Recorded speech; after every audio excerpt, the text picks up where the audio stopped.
Vamos falar do iluminismo. Iluminismo e romantismo. Vou falar bem rápido disso aí, eu acho que, porque isso aí influencia todos nós. Na verdade, alguém disse que nós todos nascemos no iluminismo e fomos criados no romantismo. Nós somos filhos disso aí. Quer queiramos, quer não. Nós não conseguimos fugir disso aí. Nós somos pessoas diferentes dos outros que vieram antes por causa desse negócio aí, dessa filosofia. O C.S. Lewis chama o surgimento do iluminismo de a grande divisão. Porque a reforma protestante não foi a grande divisão. A grande divisão o iluminismo trouxe. Quem crê em Deus e quem não está nem aí para Deus. Certo? Mesmo que creia, não está nem aí para Deus. O Dr. Calhoun, ele chama a atenção que os grandes nomes do iluminismo sempre são retratados sorrindo. Um sorriso meio jocoso, assim. Por quê? Porque eles creem que eles e outros como eles finalmente poderão responder a todas as perguntas da humanidade usando somente a razão. Então eles aparecem sempre sorrindo. É claro que o avanço científico daquele período, século XVII, principalmente século XVIII, trouxe essa percepção.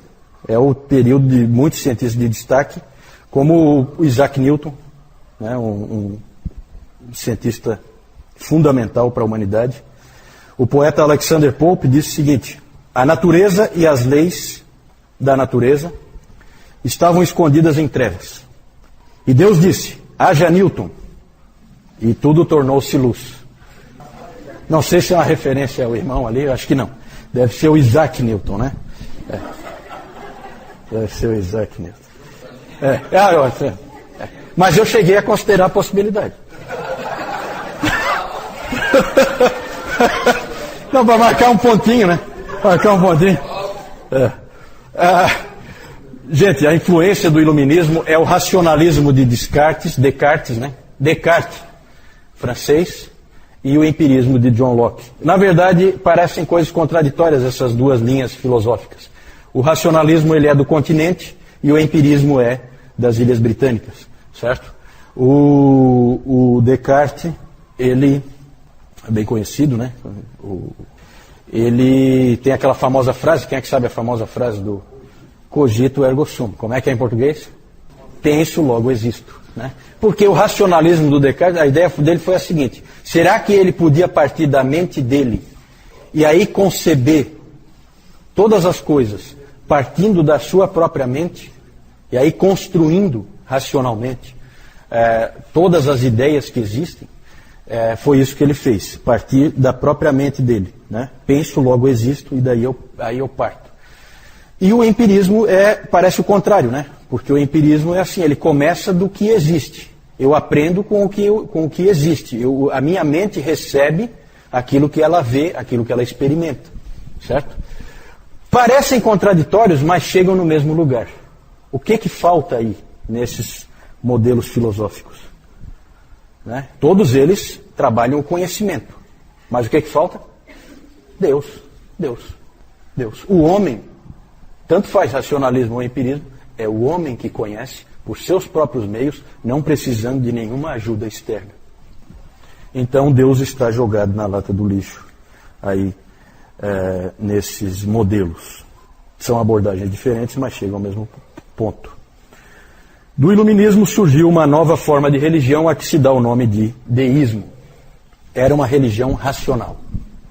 Certo? Deus criou todas as coisas e foi embora. É o grande arquiteto do universo. Certo? É o relojoeiro que deu corda no relógio e foi embora. E agora o homem é senhor da criação e é ele que vive, não existe relacionamento com esse Deus. Isso é o deísmo. Os expoentes aí do iluminismo são Voltaire, Diderot, Thomas Jefferson, dos Estados Unidos, né? O Isaac Newton, numa linha mais científica, né? Antes eu coloquei ali o Isaac Newton, ele sempre se disse cristão, só que ele recusou a administração da extrema-unção, ele recusou, o que foi estranho, e há hoje pesquisas mostrando que ele, na verdade, era um herege disfarçado. Ele acreditava em várias doutrinas heréticas. Então tome um pouco de cuidado quando você sai afirmando que Newton, o grande Isaac Newton era cristão e tal, né? Cristão, mais ou menos. Né? Cuidado, não força demais, né? Porque alguns indícios mostram que ele tudo isso possível, tá? Pode ser que ele tenha feito parte dos Rosa Cruzes também, né? Mas ele realmente, ele era inclusive um teólogo, ele escreveu um comentário do livro de Daniel, ele lia a Bíblia, certo? Mas não sei se era um cristão nascido de novo. Não vou entrar em detalhes aí. Junto com o iluminismo, veio um irmão rebelde, o romantismo. O romantismo, ele começou, se acha, né, que começou quando Jean-Jacques Rousseau, ele estava numa ilha, diante de um lago, e de repente ele sentiu que ele era um com a natureza. Alguém disse que o romantismo é sinto, logo existo. Certo? É um contraponto, é o sentimento, né?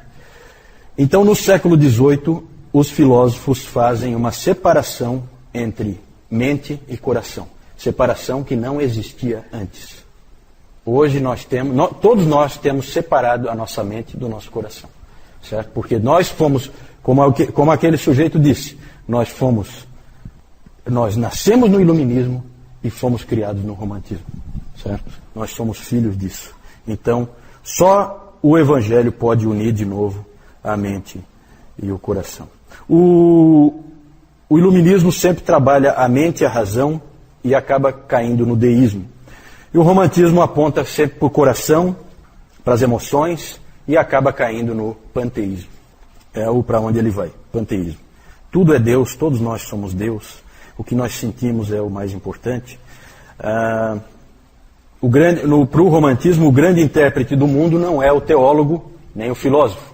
O grande intérprete do mundo é o artista. O artista que faz você sentir. Quando você sente, você entende a verdade. Certo? Por isso que nós hoje somos tão influenciados pelos artistas. Os artistas dizem o que nós vestimos, algum estilista homossexual diz o que nós vestimos, os atores de Hollywood e da Globo dizem como que nós vamos nos comportar, como que nós vamos viver, as opiniões deles são importantíssimas, nós somos controlados pelo romantismo. E no iluminismo, nós ignoramos Deus diante dos problemas. Qual foi a última vez em que houve um problema lá na sua empresa e as pessoas se uniram para orar porque o problema tinha aparecido? Nunca. Certo? Nunca. Isso é inconcebível antes do iluminismo. Certo? Não existe. Deus está por trás de tudo. No iluminismo, não. O homem resolve tudo. Nós vamos dar um jeito. Me dê um tempo aí que eu vou dar um jeito. O homem é independente. A sua mente funciona independentemente. Na religião, a principal influência romântica veio do Friedrich Schleiermacher e a sua religião interior. Ele era um pastor, ele começou a dizer que o nosso entendimento de Deus no Evangelho não vem do pensamento de nossas mentes, ou da revelação, lendo na Bíblia, mas vem do nosso sentimento interior de absoluta dependência, na medida em que nos encontramos totalmente dependentes de Deus. A teologia passa a ser mais subjetiva, é o que eu sinto. Eu sinto que isso aqui é verdade. Não importa o que a Bíblia diz, é o que eu sinto. Todas as igrejas sofrem com isso hoje, né? Antes se procurava minar a autoridade da Bíblia. Hoje não precisa mais. Porque se o indivíduo não sentir que aquilo ali é verdade para ele, então não é. Né? O individualismo fica fortíssimo. Porque eu sou... tem aquela famosa frase do Ralph Waldo Emerson. Né? Não sei se é alguma referência ao nosso irmão ali. Né? Mas esse Emerson é o pai do transcendentalismo. E ele dizia aquela famosa frase. Obedeça a você mesmo. Certo? É isso que todo homem moderno, contemporâneo, faz. Ele obedece a si mesmo. Certo? Ele faz o que ele tem vontade. Né? Imagine o problema que isso é para o cristianismo. Certo? Mas isso é romantismo. O que eu senti no coração é isso que eu vou fazer. Na verdade, a teologia, então, passa a ser mais objetiva. Não é mais assim diz o Senhor, ou a Bíblia diz isso. Passou a ser mais do tipo, eu penso, eu sinto, eu creio. Então, esse é o tipo de homem com o qual nós temos que lidar, tanto nos outros como em nós mesmos. Né? Homem que não pensa em Deus num primeiro momento, pensa sempre em resolver o problema ele mesmo, confia muito na sua capacidade e na capacidade dos outros, e faz o que quer, faz o que sente, e vive como sente que deve viver. Né? Esse é o homem moderno. Não foi sempre assim. Os homens que viveram antes dessas filosofias aí eram homens e mulheres diferentes. Né? Hoje em dia a gente vê a dificuldade que é para você ter as igrejas seguindo a palavra de Deus. Né? Por quê? Porque é racional. Né? É racional. O que diz ali é para você fazer. Ah, não, mas eu sinto assim, eu sinto assado. Né? Quantas vezes o Nilton tem que vir aqui falar de questões do casal, do marido ter que assumir a liderança da família, numa família puritana? Isso é garantido, eles não são iluministas, e nem românticos. Né? A mulher ser submissa numa família puritana, está garantido, não são iluministas, não são românticos. Certo? É outro tipo de pessoa. Isso vai acontecer naturalmente. Hoje é difícil. Hoje você pega um livro cristão que fala, por exemplo, sobre o casamento, e aí vem ali dicas de como que o casal deve se relacionar. E aí você vai ver, maridos, elogiem sempre as suas esposas, nunca critiquem. Como diz a Bíblia, né? Né?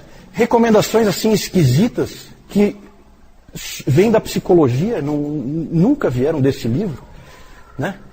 Mas que são assim estranhas, mas na verdade falam assim, olha, é assim que você lida com a sua esposa, que é iluminista e romântica.